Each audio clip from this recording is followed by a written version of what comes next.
حاصل مطالعہ۔ اس پروگرام میں ہم آپ کے لیے لاتے ہیں مختلف تحریریں۔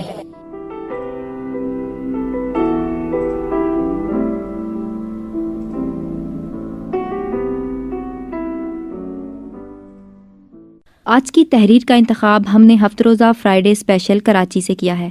تحریر کا عنوان ہے فکری انتشار اور مغربی تعلیم۔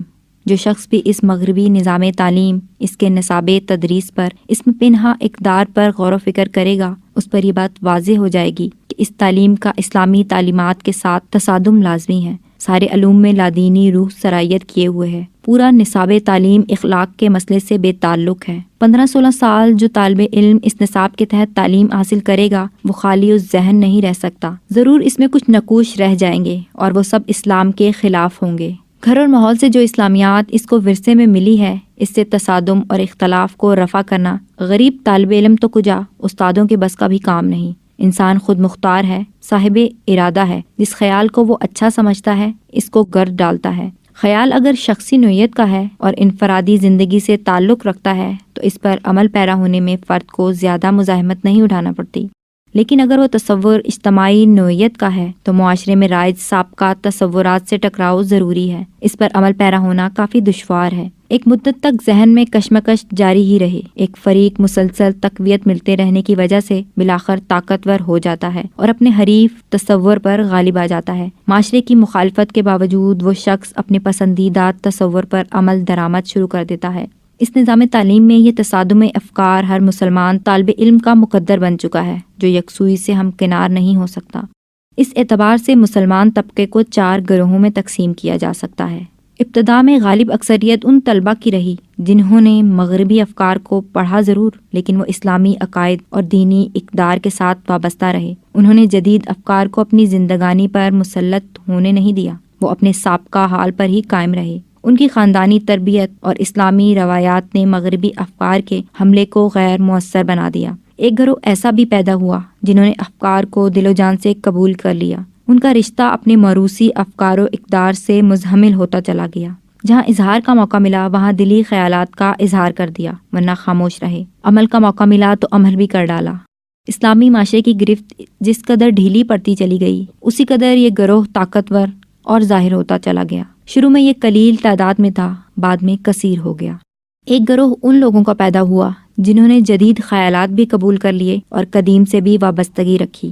بیک وقت دونوں طریقوں پر چلتے رہے۔ ان کے ذہن نے یا تو تناقض کو محسوس نہیں کیا یا اس کو دور کرنے کی ہمت نہ کی، یا تو یہ کم فہم تھے یا کم تر ہمت کے مالک تھے۔ بہت بڑی اور غالب تعداد ایسے ہی لوگوں کی تھی۔ ایک گروہ وہ بھی ہے جس کے ذہن میں یہ کشمکش شدید طریقے سے برپا ہوئی۔ انہوں نے دونوں نظریات کے درمیان تطبیق دینے کی کوشش کی۔ یہ اسلام کی برتری کے بھی معتقد تھے اور مغربی افکار کو بھی پسند کرتے تھے، اس لیے انہوں نے اخذ و ترک کے ذریعے مفاہمت کی راہ پیدا کی۔ اپنی عقل کو حکم بنا کر کچھ باتیں اسلام کی قبول کیں، کچھ باتیں مغرب سے لیں۔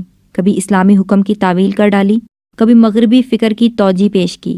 بعض باتیں پھر بھی اس کی تعویل کی وضاحت میں نہ آ سکیں تو اسلام کا جز قرار دینے کے بجائے ان کو ملا کر اضافہ کر دیا۔ اس طرح اسلام کے متعلق اپنے حسن ظن کو بہرحال پچا لیا۔ انہوں نے اسلام کو مغربی اقدار سے جانچنے کی کوشش کی اور یہ نہ سوچا کہ مغربی نظام فکر بھی وقت کے اتھاہ سمندر کی ایک ایسی ہی لہر ہے جیسی اس سے قبل روحانی نظام فکر تھا، جس کا آج کوئی پرستار باقی نہ رہا۔ اسلام خدا کا کلام ہے، اس لیے ابدی اقدار کا مالک ہے۔ بہرکیف اس مرعوب ذہن نے اسلام کی مرمت کرنے میں بہت بڑی جسارت دکھائی۔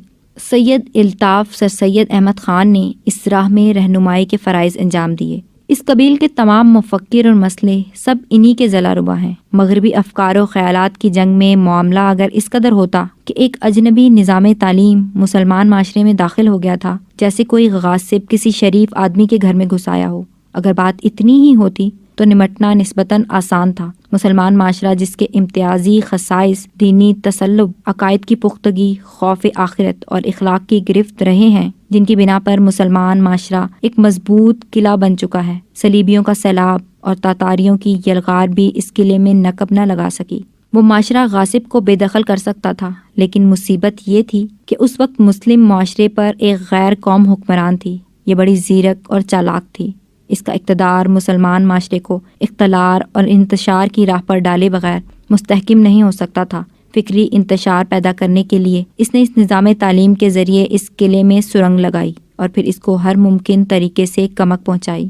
ذرائع ابلاغ عامہ، اخبارات و رسائل اور جدید دور میں ریڈیو، سینما اور ٹیلی ویژن مغربی افکار اور مغربی ثقافت کو مسلمان معاشرے میں داخل کر رہے ہیں۔ آج حملہ بہت آسان ہو گیا ہے۔ حملہ کرنے کے لیے قلعے کے دروازہ کشادہ ہیں۔ پھر جو لوگ ان افکار سے متاثر ہوئے ان کی بے حد توقیر کی گئی، انعامات اور نوازش کی ان پر بارش کی گئی۔